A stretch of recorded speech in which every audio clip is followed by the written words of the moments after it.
Hello, welcome back to the channel.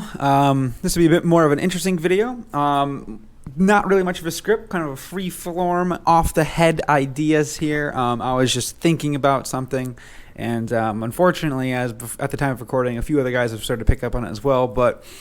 So I'm a bit of a soccer fan, right? And the recent phenomenon going across soccer right now is the Saudi Arabian government.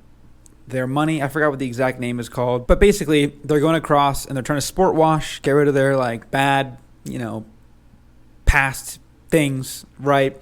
And wash them away with sports. They've done it with the Live Tour, obviously, which is now really just the PGA Tour, so shout out them on that. But then got me thinking, what else could they do?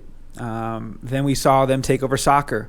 Obviously, they were potentially going to host a World Cup right next to Qatar, so they got a lot of PR there.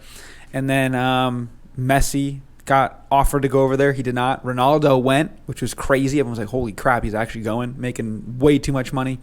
But money's not really an option for these guys. These guys are like trillionaires. They said they pretty much pool their money together, and the Saudi government fund is like a couple $100 billion in it, right? And they make money at such a crazy rate that they can just spend it, and who cares? I know the WWE, I think it is. I don't know how the wrestling stuff works, but one of those wrestling guys, companies, is over there now too. But a lot of top players are leaving. As of recording today, Sergej Milinkovic-Savic is in talks. I think he just left. You've got Benzema, N'Golo Kante, Ruben Neves. I'm trying to think who else. Half of the Chelsea team. You got Edouard Mendy, Pierre-Emerick Aubameyang, Kalidou Koulibaly. I'm just trying to think, man. There's just so many players that have gone over there, and it's crazy. Bernardo Silva as well. And these are some of the biggest names in sports over there. These guys all got not to be like a video game kid, but a lot of these guys got 85 rated cards or higher in FIFA. They're the legit big guys. And it's like, okay, if they can go take money, what else is next? Would they buy an NBA team? Could they buy an NFL team? I think the easiest one is, what happens if the Saudi government sees what's going on with Oakland and maybe they invest in it? Get him a new stadium. They're like, hey, look, we'll do it. They get Otani. They just, go get all these players. They just buy players, right? Because there's no salary cap. I think baseball would make the most sense. I know there is, I think, a kind of a basketball league in Saudi Arabia, and I think the purpose is to get into Saudi Arabia. But I think if you get an American team first, maybe you can kind of go from there. But, just imagine what would happen if the Saudi government owned the Athletics. It would probably be like a palace-type stadium. They'd totally fix that over with. They would have all the best players, and they could just totally run show. There's no salary cap. Do you think the luxury tax matters to a bunch of trillionaires that own all of the oil? You think they give a crap about any of that? No. But what about my favorite sport? Football. College sports.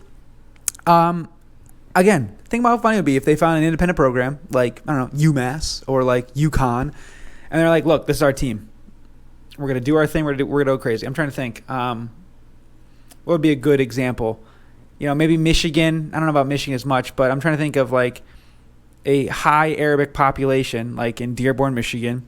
They could have some ties through that. And what if they just took over this random college? I don't know, let's say I don't know, Akron, or and I know I just said UConn, but how crazy it'd be if they had all this NIL. They got a top coach, which they could do. They got Steven Gerrard, one of the best players over there. Not the best manager, but he's over there managing now. They could be like, hey, look, we're going to get this guy. They could probably be like, look, we're going to get Urban Meyer. We'll pay him every dollar we have. Urban Meyer's our guy. And they'll be like, hey, Urban, unlimited money. Get whatever you want, whatever facilities you want, whatever you want. Obviously, it'd be some crazy deal with the devil. It would have to be some public, like Liberty. Let's say Liberty, right? Liberty's got a lot of donors. They care about football a lot. Hypothetically, right? Because it's got to be an independent school, probably. That's a private institution. That's a little bit nuts, right? And, Liberty had Hugh Freeze. They hire Urban Meyer. They become backed by the Saudi investment fund. And they just take over. They get all these 5 stars. It's like, hey, I'm Wingo. I don't know where I'm going. Boom, here's $100 million. Not $100 million. Here's $5 million. Come to our school. We see Jaden Rashada getting this money. No problem. We'll flip you. Boom. Any guy hey, Drake May, you want to come play at Liberty for a year? Boom, 10 mil. And they just do what they can, and I think it would work. I mean, we've seen in pretty much every sport, obviously some oil money came with PSG. They got a great team out of nowhere. I mean, obviously PSG wasn't the best team, but they became very good very quickly. Same with Man City, right? I don't know which one of the Arabic oil nations owns them, but they're really good. Clearly, just won the treble, which is every European championship. That'd be like winning, I don't know, basically what Kroenke did. Win like a championship in every sport. But overall, I just think it could be something that'd be very interesting. Like, how crazy would it be? I mean, obviously, it would be probably vetoed by a lot of people, but like, if they were to buy the A's, they could save the A's, and it'd make it like the best team overnight. I want you in the comments, maybe not, but let me know if you'd be okay if the Saudi government owned your team. Like, if you're the Detroit Tigers, I'm just thinking about this one, right? Because it's our worst team. No salary cap. Mr. I was like, spent like the Saudis on the team. And what if the Saudi Arabian government came in and you got Ohtani, you got all these great players coming in. I don't even know who else is a free agent coming up in baseball, but Soto. What if you got Soto and Ohtani guaranteed to be Tigers if the Saudi government came in? I don't know. I think it could be interesting. I know we were always joking, hey, sell the team, Chris, but what if it was the Saudi government? I think they would win some World Series. Obviously, the morality comes into that.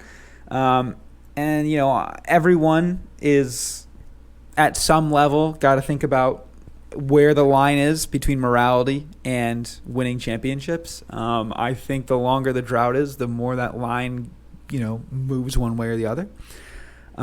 If 20 years from now, the Tigers are still like terrible and horrible, celebrating being 5 games, 6 games out at the All-Star break, I might be a little bit more inclined to be like, you know what?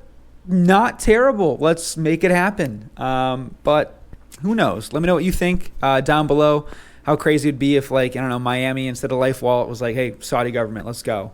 We're Miami. We've been so low. We need to get some football back. So just some interesting thoughts. I just think that's something that could happen. I would imagine baseball would be first if they ever came into America because no salary cap. But that's just me. I got my price too, Saudi government. No, just kidding. But thank you all for watching. Please like and subscribe, and don't take it too seriously. Peace.